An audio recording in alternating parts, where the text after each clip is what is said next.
Hebreus capítulo 23 diz assim: guardemos firme a confissão da esperança, sem vacilar, pois quem fez a promessa é fiel. Guardemos firme a confissão da esperança, sem vacilar, pois quem fez a promessa é fiel. 38 diz: todavia o meu justo viverá pela fé, e se ele retroceder, nele não se compraz a minha alma. Projeto 39. O 39 diz: mas nós porém não somos daqueles que se retiram para a perdição, mas daqueles que creem para a conservação da alma. Nós não somos, porém, daqueles que retrocedem, nós somos daqueles que permanecem firmados na palavra, para a conservação da nossa alma. Eu tenho certeza que o Espírito de Deus vai falar conosco, seremos ampliados pela sua palavra. Nós não nos movemos por aquilo que nós sentimos, não, nós nos movemos pela fé. Nós não nos movemos por aquilo que nós achamos, eu acho, não. Nós nos movemos por aquilo que está escrito na palavra de Deus. O meu justo viverá da fé, e se ele recuar, a minha alma não tem prazer nele. Mas nós, porém, não somos daqueles que retrocedem, nós somos daqueles que permanecem. Você pode dar um aplauso a ele? Esta palavra diz que nós devemos manter firme a confissão, independentemente de qualquer circunstância. Independentemente. É possível que hoje você tenha ouvido notícias boas e também notícias ruins, e nós não nos movemos, quer seja pelas boas ou pelas ruins, nós nos movemos sempre pela palavra de Deus. E quando nós nos movemos pela palavra de Deus, nós continuamos a nossa jornada, a nossa caminhada, olhando para o alvo, para Cristo. Ele é o nosso alvo, e dele vem a nossa recompensa. Diga comigo: sem vacilar. Não estar ou demonstrar inseguro. Sem vacilar é a nossa chamada, e nós estamos aqui por isso. Nós vamos prosseguir, nós vamos caminhar no desenvolvimento da nossa fé, independentemente de qualquer circunstância. Eu tenho meditado no livro de Jó, e temos ali muitos ensinamentos, o seu posicionamento de fé, mesmo em meio à calamidade, à adversidade, perdendo a sua própria saúde, perdendo os seus bens, perdendo a sua família, e ele ainda faz a sua declaração dizendo: ainda que ele me mate, eu vou continuar esperando nele, eu vou continuar crendo nele, mesmo que haja perdas, nós vamos continuar crendo, porque Deus é bom, e a misericórdia dele dura para sempre. Deus é bom em todo o tempo. Deus é bom quando as coisas vão bem, e Deus continua sendo bom quando as coisas não vão tão bem. Deus é bom quando o vento é favorável, e Deus continua sendo bom quando o vento é contrário. E também existem momentos na nossa vida que não tem vento, nosso barquinho está lá e não tem vento, está tudo parado, mas Deus continua o mesmo, Ele não muda. E nós também nós não vacilamos, nós não retrocedemos na nossa fé, nós prosseguimos para o alvo. E a nossa declaração de fé é a mesma de Jó: eu sei que o meu Redentor vive, e que por fim ele se levantará sobre a terra. Fala: apóstolo, de onde vem isso? Vem da fé. A fé é a certeza das coisas que se esperam, e a prova das coisas que não se veem. Isso é fé. A esperança, ela é uma expectativa positiva. Fé, esperança e amor.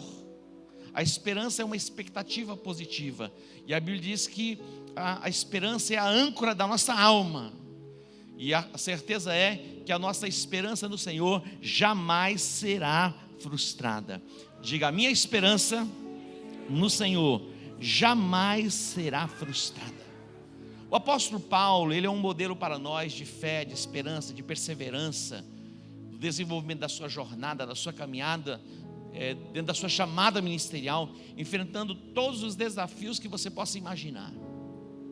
passando por naufrágios, passando por açoites, perseguições, injúrias e tantas outras coisas, mas ele traz sobre ele a marca da perseverança e não vacilou na sua jornada e na sua caminhada e não retrocedeu no seu posicionamento.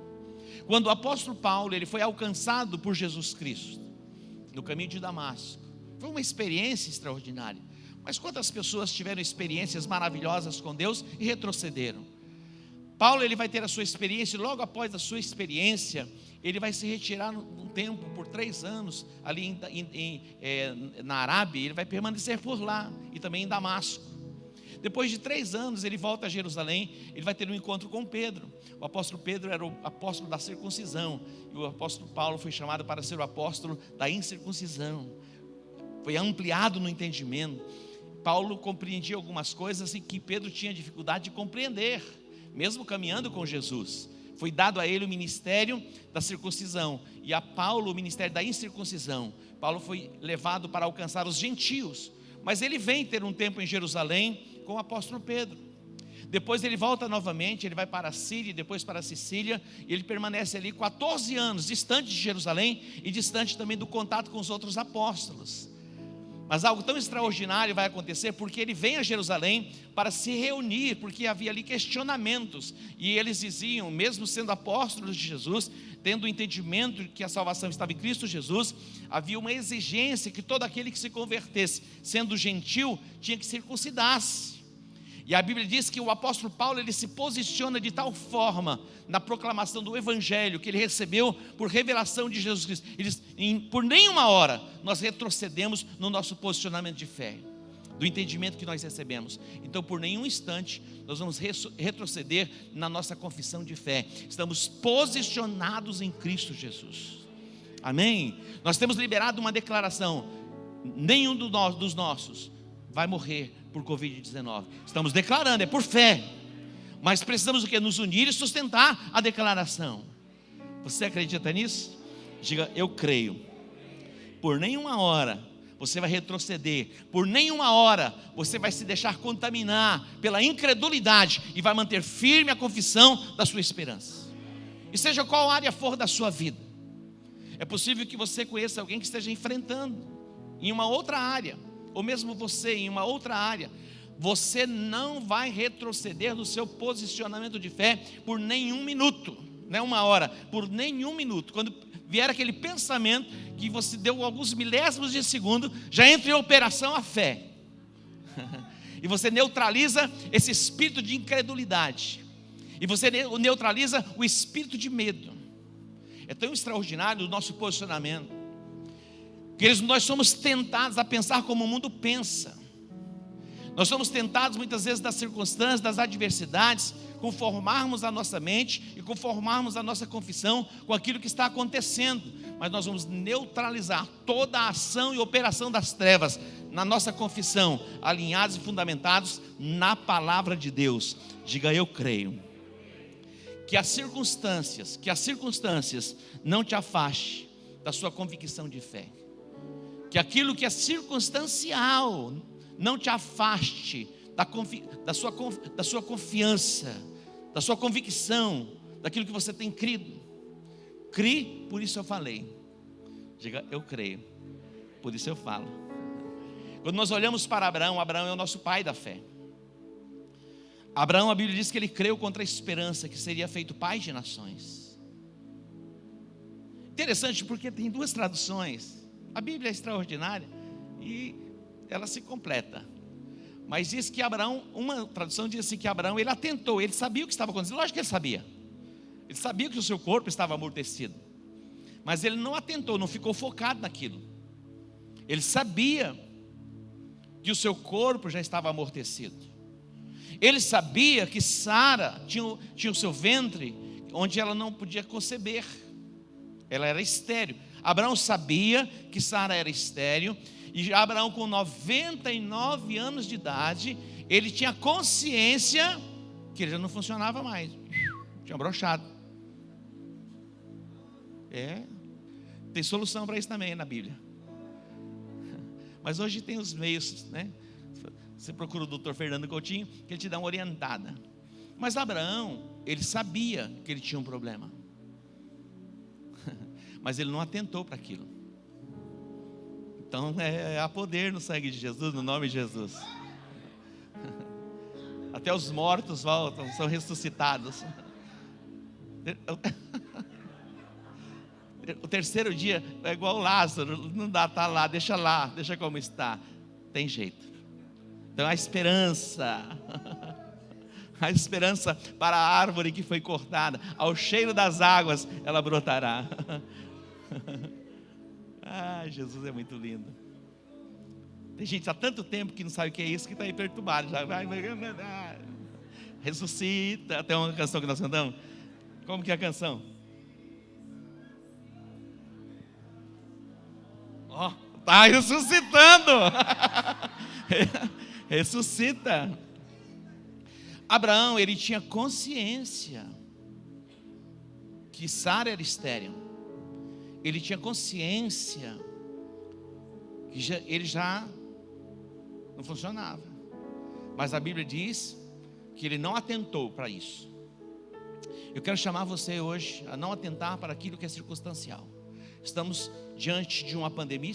Nós não somos ignorantes, nós não somos alienados, mas vamos manter firme a nossa confissão de esperança. A nossa cidade não será assolada jamais. Estamos nos levantando como igreja, numa ativação profética e alinhamento profético como cidade, para neutralizar a pandemia da corrupção que tem assolado e corroído as riquezas da nossa nação. A esperança, sim, a esperança. A esperança. Mantenha firme a confissão da tua esperança, pois fiel é aquele que fez a promessa. A Bíblia fala a respeito de Jairo, Marcos capítulo 5, a partir do versículo 22. Jairo, ele era um dos principais da sinagoga, ele era um líder religioso. E a sua filha estava enferma. Então ele veio a Jesus para pedir que Jesus fosse até a sua casa, para que curasse a sua filha. E Jesus então vai se dirigir à casa de Jairo. E Jesus ali, vem uma mulher com fluxo de sangue, e ela envolve ali com a multidão. E Jesus parece que passa um tempo, e de repente vem uma notícia: Jairo, não incomodes mais o mestre, a tua filha já morreu. Olha isso, não incomodes. Queridos, é tão fácil nós nos conformarmos com algumas coisas. É muito fácil arrumarmos argumento para a nossa incredulidade. Soberania de Deus, vontade de Deus. Jairo, a tua filha já morreu. Por que você continua insistindo nisso? Por que você continua insistindo? Por que você continua insistindo neste projeto? Por que você continua insistindo? Você não percebeu que não deu certo e não tem como dar certo? Ei, tem alguma coisa demasiadamente difícil para o nosso Deus? É possível que já tenha acabado. Aos olhos naturais não há esperança. Mas o que Jesus disse para Jairo? Jairo, não temas, crê somente. Não temas, crê somente. Mantenha firme a confissão da sua esperança, sem vacilar, mesmo que digam. Eu acho que ele não está bem, ele está passado. Porque quando você vê alguém mantendo a confissão de fé diante de um cenário contrário, o mais fácil é chegar para a pessoa: é melhor você se conformar. E você já começa a orar para que Deus traga consolo.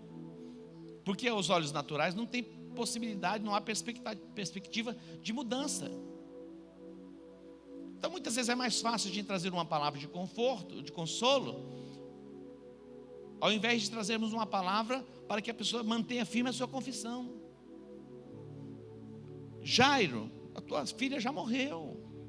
Por que você continua orando? Olha, essa situação já foi longe demais. Abre mão. Você não está percebendo que até agora não deu certo? Você acha que daqui por diante pode dar certo? Você já percebeu que o diabo, ele é o mesmo e a forma que ele trabalha se repete? O nosso Deus é um Deus que restaura todas as coisas. O nosso Deus é tão extraordinário. Quando nós olhamos na perspectiva do casamento, Jesus, o primeiro milagre que ele fez foi exatamente num casamento. E o milagre que ele fez no casamento foi que ele transformou a água em vinho. Ali era um tempo de festa, e tem todo um significado para nós. Quando nós casamos, há tanta expectativa no nosso coração, o coração está tomado de paixão, e há tantos sonhos, e com o passar do tempo, as adversidades, os problemas, as dificuldades, parece que aquilo vai se tornando, ao invés daquele vinho maravilhoso, vai se tornando água. Já não tem mais nem água, secou. É exatamente esse cenário. Jesus está lá, ele vai entrar em ação no tempo certo. Eu quero profetizar que esse é o tempo de Deus para você. Os melhores dias do casamento não são os dias, não são aqueles dias do começo, da noite de núpcias, aquela coisa toda. Não, os melhores vêm depois. Eu estou há 34 anos casado, e esses são os melhores dias. O nível do vinho, ele melhorou a qualidade. O barril é de carvalho. E quanto mais tempo vai passando, o vinho vai ficando melhor. Amém? Você pode entender isso? Jairo, não incomodes o mestre, tua filha já morreu. Mantenha firme a confissão da sua esperança, sem vacilar. Não duvide, acredite e continue acreditando. Jó diz: mesmo que ele me mate, eu vou continuar crendo nele, eu vou continuar tendo esperança nele. Mesmo que na jornada, na caminhada, a gente possa perder algumas coisas, ele continua sendo bom, ele continua sendo Deus, ele continua nos amando, como ele nos amou, ao ponto em que ele deu o seu próprio filho para morrer por nós. Por que você continua insistindo em algo? Por que você continua? A Bíblia diz assim: olha, tantas quantas são as promessas de Deus, estão nelas o sim, e por ela o amém, e por ele o amém. Tantas quantas são, é promessa, é sim. Nós temos milhares e milhares de promessas. Nós nos apegamos à palavra e mantemos firme a confissão da nossa esperança. Guardemos firme a confissão da nossa esperança, sem vacilar. Eu ouvi alguém dizendo uma vez: se você duvidar, duvide da sua dúvida, mas jamais duvide da palavra de Deus. Se bater uma dúvida quanto à veracidade daquilo que Jesus falou, duvide da sua dúvida, mas jamais duvide da palavra de Deus. A Bíblia fala a respeito de uma mulher chamada Ciro Fenícia. Ela era estrangeira. Ela veio a Jesus dizendo: olha, minha filha está horrivelmente endemoniada. E ela vem gritando, falando: socorre-me, socorre-me. Jesus, é impressionante esse texto. Mas Jesus quer nos ensinar sempre alguma coisa. E Jesus vai caminhando, ele não para, e a mulher vem gritando, e ele não para, e a mulher vem falando: socorre-me, a minha filha está endemoniada. E de repente os discípulos de Jesus já chegam a ele e dizem: ei, fala alguma coisa, despede essa mulher, ela vem gritando atrás de nós. Jesus disse assim: olha, eu não fui enviado senão as ovelhas perdidas da casa de Israel. A mulher vem, se prostra e adora. E aí Jesus diz, ela diz: socorre-me, ela insiste. Jesus disse: olha, não é bom pegar o pão dos filhos e lançá-los aos cachorrinhos. O que é o pão dos filhos? A cura, a provisão, a prosperidade, a saúde plena, a vida abundante é pão dos filhos, é um direito nosso. Ele diz: não é bom pegar o pão dos filhos, aquilo que é para os filhos, e lançá-los aos cachorrinhos. Esta mulher, meu irmão, como você reagiria se você ouvisse uma palavra assim de Jesus? O que você falaria? Qual seria o seu comportamento? Mas essa mulher se humilha ainda mais. Mas até os cachorrinhos, eles comem das migalhas que caem da mesa dos seus donos.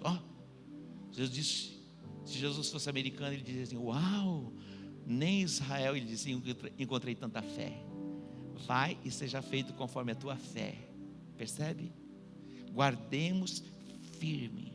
mesmo que alguém venha a dizer, desiste, entrega, seja consolado, nós não abrimos mão. Daqui uns dias vocês vão ouvir um testemunho extraordinário. Nós como igreja nos unimos e tiramos uma pessoa da sentença de morte, mas eu vou deixar que ela dê o testemunho, desenganado. A informação que eu tive que teve uma parada cardíaca, tomada pelo Covid-19, ainda teve uma parada, mas Deus trouxe de volta, e Deus vai trazer de volta, e nós não vamos retroceder. Mas alguém morreu, mas nós não vamos retroceder, nós vamos continuar crendo, profetizando e declarando que essa pandemia não vai assolar a nossa cidade. E esse espírito de corrupção que tem assolado a nossa nação, esse espírito, ele está com seus dias contados. Ou aqueles que estão envolvidos com isso se arrependem, ou é isso mesmo. Vou falar depois da sentença. Nós estamos nos posicionando como igreja. Guardemos firme a confissão da nossa esperança, sem vacilar. Não se mova porque alguém disse. Não se mova porque aconteceu com alguém. Não se mova, porque alguém, não importa. Morre de cá, morre de lá, mas você não vai morrer. Você vai viver e você vai contar os feitos do Senhor. Você pode dar um aplauso a Ele? Apóstolo, mas tem muita gente quebrando, milhares, mas você não vai quebrar. Você não vai quebrar. Você vai prosperar no tempo da adversidade. Portas serão abertas, conexões serão estabelecidas, e a tua influência vai ser ampliada. A tua influência vai ser ampliada. Outro dia eu recebi o testemunho de uma pessoa epilética. Ela desde criança, e ela achava que ela nunca ia poder casar. Chegou o tempo do casamento, epilética. Mas Jesus curou, porque Ele cura. Ontem eu estava conversando com uma outra pessoa, ela está completando 70 anos, eu nem sabia. Ele disse, eu era epilético, e Jesus me curou. E ele estava eu vou falar quem é. É o meu cunhado, eu não sabia que ele tinha sido epilético. Eu não sabia. E ontem, conversando com ele está completando 70 anos. E é uma jornada tão longa, e eu não sabia. E ele estava compartilhando, ele lembra o dia que ele foi curado. Alguém chamou e disse assim, eu vou orar por você. E pegou o óleo, o azeite. O óleo, trouxe lá numa xicrinha. E ele foi ungido. E nunca mais ele teve ataque de epilepsia. Nunca mais. Ele estava dizendo, quando eu estava morando em Cuiabá, pastoreando lá, vieram que as visitações, ele começou a sentir o mesmo sintoma que ele sentia quando ele sofreu o ataque epilético, depois de quase 30 anos. Ele começou a percepção que aquela visitação, aí ele deu um grito, repreendeu, e nunca mais, e não vai ter nunca mais. Jesus é assim. Nós vamos manter firmes a confissão da nossa esperança. Por quê? Porque fiel é aquele que fez a promessa. Não vacile jamais. Não vacile. Mesmo que você esteja numa embarcação e haja turbulências, não vacile. Mantenha firme a confissão da sua esperança.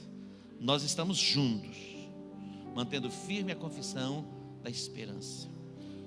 Nós já vivemos dias gloriosos, mas os dias melhores estão diante de nós, onde nós viveremos com mais sabedoria. Estava agora à tarde conversando com o pastor Aldo.